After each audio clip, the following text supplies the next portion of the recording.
I just know that I took the knife from one of the kids.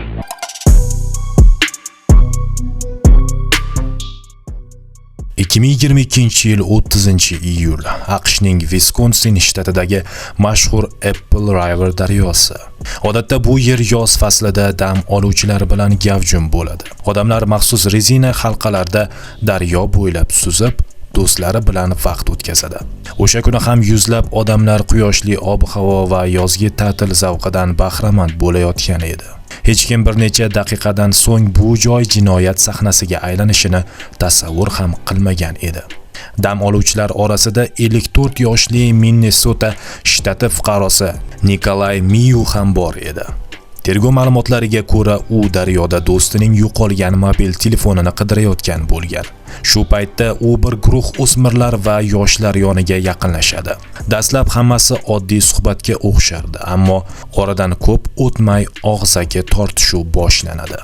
Ayrim o'smirlar Miyuning harakatlaridan shubhalanadi. Bir-biriga haqoratli gaplar aytiladi. Vaziyat esa tobora keskinlashib borardi.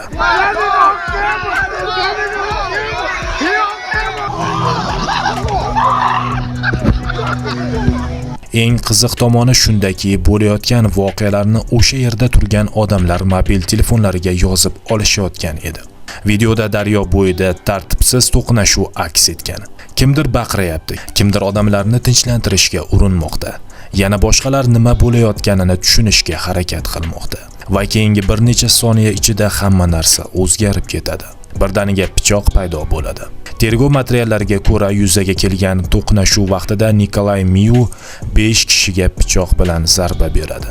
Jabrlanganlardan biri 17 yoshli Isak Skuman edi. U olgan og'ir jarohati sababli keyinchalik vafot etadi. Yana 4 kishi tirik qoladi, biroq ularning barchasi jiddiy tan jarohatlari oladi. Hodisadan so'ng favqulodda xizmatlar voqea joyiga yetib keladi. Jabrlanganlar shifoxonalarga olib ketiladi.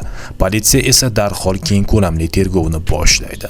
Bu ishni boshqalardan ajratib turgan eng muhim jihatlardan biri voqeaning mobil telefon kameralariga yozib olingani edi.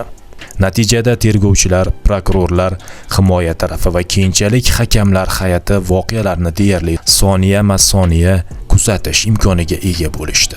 Politsiya Nikolay Miyuni so'roq qilganida u o'zini aybsiz deb hisoblab, o'zini himoya qilganini aytadi.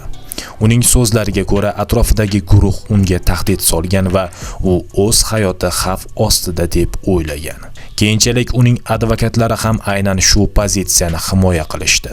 Ularning fikricha, Miyu qo'rquv ostida qolgan va vaziyatdan chiqish uchun shunday harakat qilgan. Ammo prokuratura bunga mutlaqo qo'shilmadi. Ularning ta'kidlashicha, Nikolay Miyu mojaro kuchayishidan oldin bir necha bor u yerdan ketish imkoniyatiga ega bo'lgan. Biroq u vaziyatni tark etish o'rniga o'ta xavfli kuch ishlatishni tanlagan. 2024-yil aprel oyida hodisadan deyarli 2 yil o'tib sud boshlandi. Sud davomida 40 nafardan ortiq guvoh ko'rsatma berdi. Jabrlanganlar, hodisani ko'rgan odamlar, politsiya xodimlari, tergovchilar va Nikolay Miyuning o'zi ham sudda so'zga chiqdi. Eng muhim dalillardan biri esa mobil telefon videosi bo'ldi. Hakamlar hay'ati ushbu videoni bir necha bor tomosha qildi. Undagi har bir soniya sinchiklab tahlil qilindi. Prokuratura videoda Miyu mojaro joyini tark etish imkoniyatiga ega bo'lganini, biroq bunday qilmaganini ta'kidladi. Himoya tomoni esa aksincha, videoda qo'rqib qolgan va o'zini o'rab olgan odamlar orasida qolgan inson tasvirlanganini aytdi. Bir necha kun davomida ikkala tomon ham o'z dalillarini taqdim etdi. Shundan so'ng yakuniy qaror hakamlar hay'atiga topshirildi. Ular juda murakkab savolga javob berishlari kerak edi. Bu qotillikmi yo o'zini himoya qilishmi? Muhokamalardan so'ng hakamlar hay'ati o'z qarorini e'lon qildi.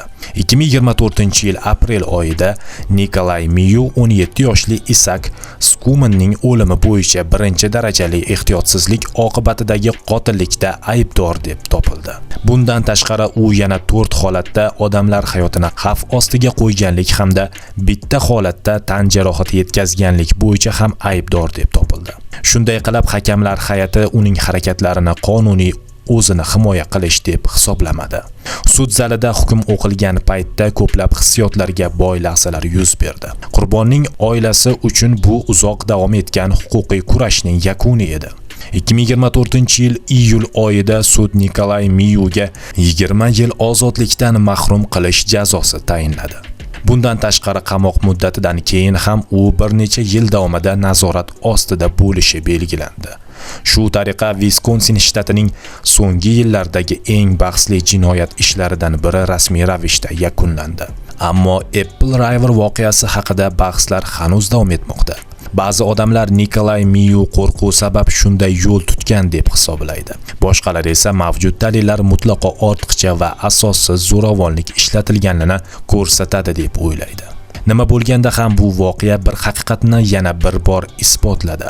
Ba'zan oddiy bahs atigi bir necha daqiqa ichida qaytarib bo'lmaydigan fojiaga aylanishi mumkin. 2022-yil 30-iyul sanasi bu voqeaga aloqador oilalar xotirasida abadiy qoladi.